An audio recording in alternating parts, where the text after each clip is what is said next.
Okay. Lynn, this next question is from a member of the Stanford group who is now assigned with leading a new section that's dealing with some international questions. And his question, I mean, he phrased it as relating to the question of gold, but I think it goes a little bit beyond that. He says, Lynn, if we've learned one thing, it would seem, and as I'm sure you're aware, this was at the heart of President Clinton's drive for a new financial architecture. It is that we must abandon the system of floating exchange rates and interest rates in favor of a fixed currency and fixed interest rate.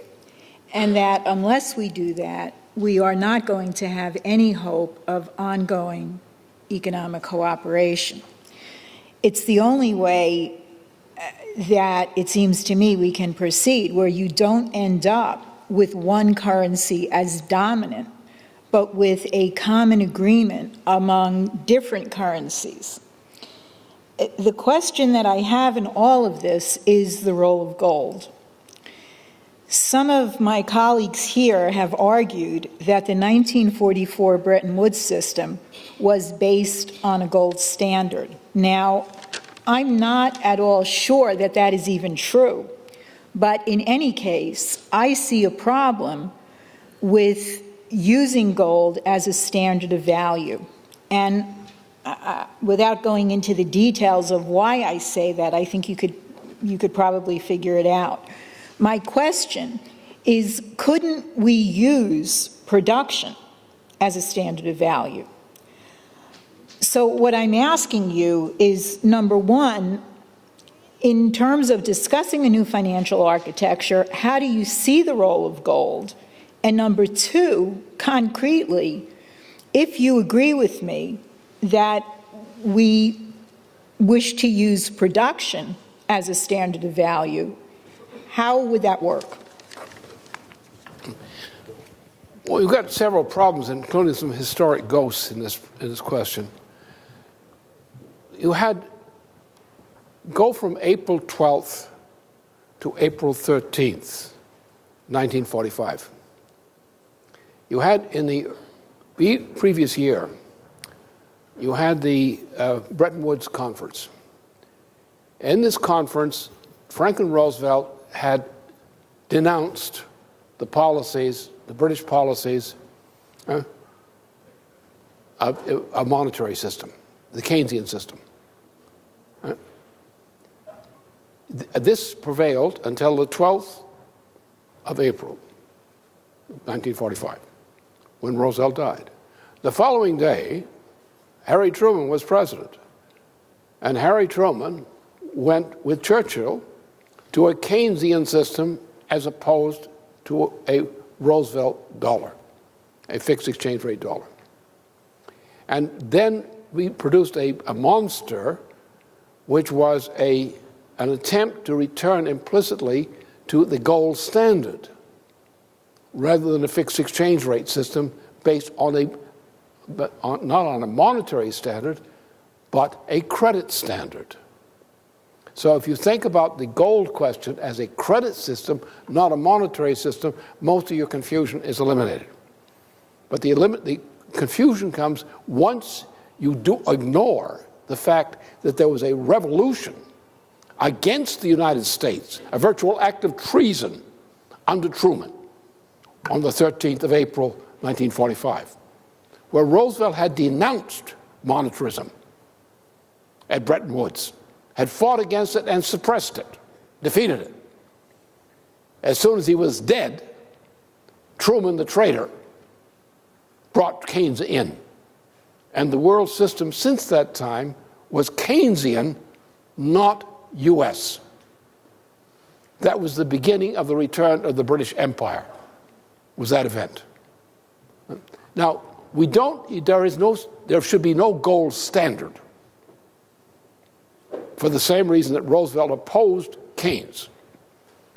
Use of gold as a denominator of a credit system, saying that a uniform price of gold will be a reference point, but for a fixed exchange rate system.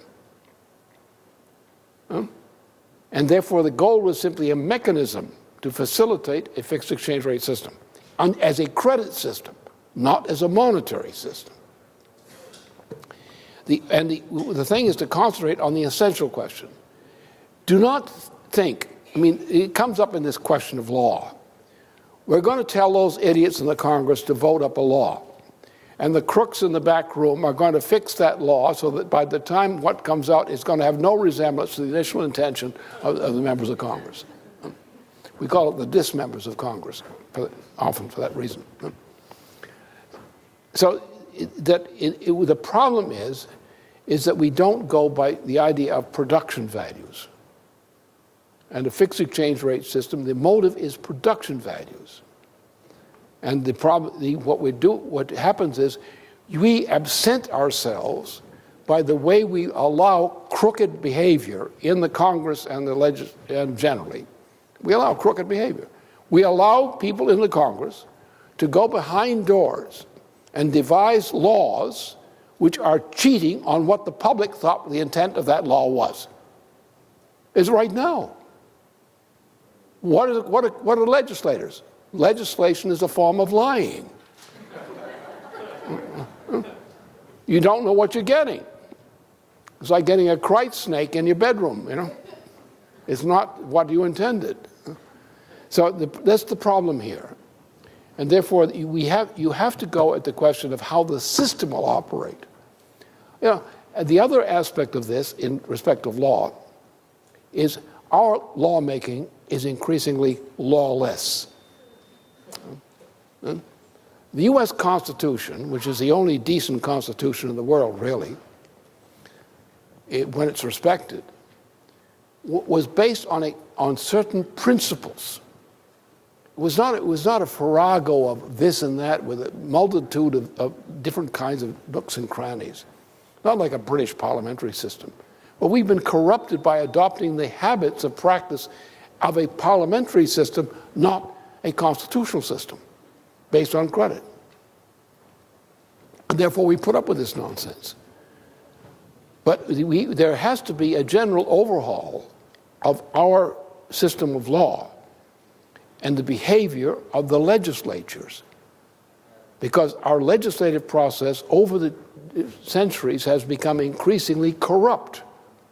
For example, the Hill-Burton standard of health care. Why should anyone ever change it? The change was a piece of thievery and robbery. It's a fraud.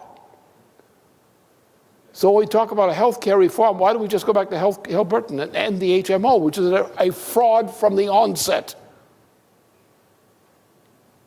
What's being proposed by the president is a fraud. It's mass murder of our citizens. There's no excuse for it. But we had legislative double talk all over the place. This is mass murder. What President Obama is proposing is nothing other than what Hitler enacted in 1939, in September, October 39. We called it genocide later, and practiced against the American people. And this creature, this Obama, wants to practice genocide against the American people, the same way Hitler did, and the same way that's being done in Britain by the sponsor of Obama, Tony Blair. This is what's happened to our law. The constitutional intent has been betrayed. See, our conception of law is based not on trading, not on parliamentary horse trading. Our conception of law is based on a principle of respecting the nature of man, the rights of man. Our Constitution was the greatest constitutional instrument of any part of human history. And it's been made a shambles by these prostitutes called congressmen and others who sell themselves for their own convenience. We don't have people like John Quincy Adams. We don't have men like Abraham Lincoln. We don't have these types of people. We have imitations. cheap imitations. And that's the problem. So the problem here is not in the question of gold. Roosevelt's intention was clear. It was clear in 1944 at Bretton Woods. He wasn't there, but he made the remarks. And the intention of Truman was different. Truman was not an American patriot. I considered him a scumbag very soon. I was in Cantrapara, I was on my way from India up into northern Burma, where I spent the concluding war years. And some soldiers at Cantrapara, American soldiers, came up and said they wanted to talk to me at night. So I said, fine.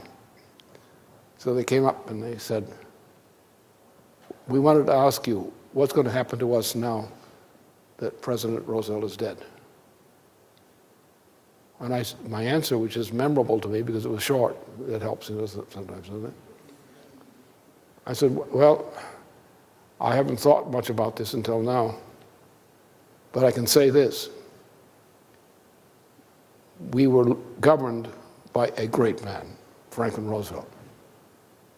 And now our president is a very little man. And therefore, I'm afraid for our people. And I was right.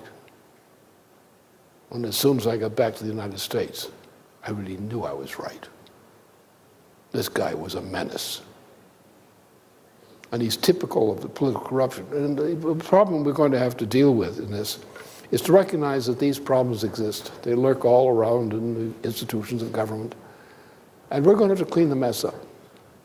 But we're going to have to do this by a radical move of this four-power agreement. The assembly of four of the most powerful nations on this planet, nations which are of a diverse cultural character with respect to one another, but which therefore are more suitably representative of humanity than a group of nations which simply agreed with each other in their cultural characteristics. We're now representing humanity rather than a block of a group. And we're taking the most powerful group and assembling around them to have a powerful enough group to smash the British Empire, to destroy the British Empire once and for all, in order to free mankind of Satan. You want to get rid of Satan? Close down the British Empire. No, so therefore this is the kind of situation we're in. And therefore we do have to establish a law for mankind again, which is not essentially different than what our intention of our Constitution was. We're going to have to do it in terms which are understood, as Roosevelt would have agreed, among nations which have different cultural characteristics. We're going to bring nations with different cultural characteristics together for a common understanding of the aims of mankind. And that's what the thing is. And we're going to have to realize that we're cleaning up a mess. We're cleaning up the outhouse in the process of doing this kind of negotiation in reforming the United States. And presumably we'll have an angry group of congressmen who will do something, will no longer go along to get along, but will do the job which their conscience should require of them. That's where we are. And these problems will occur.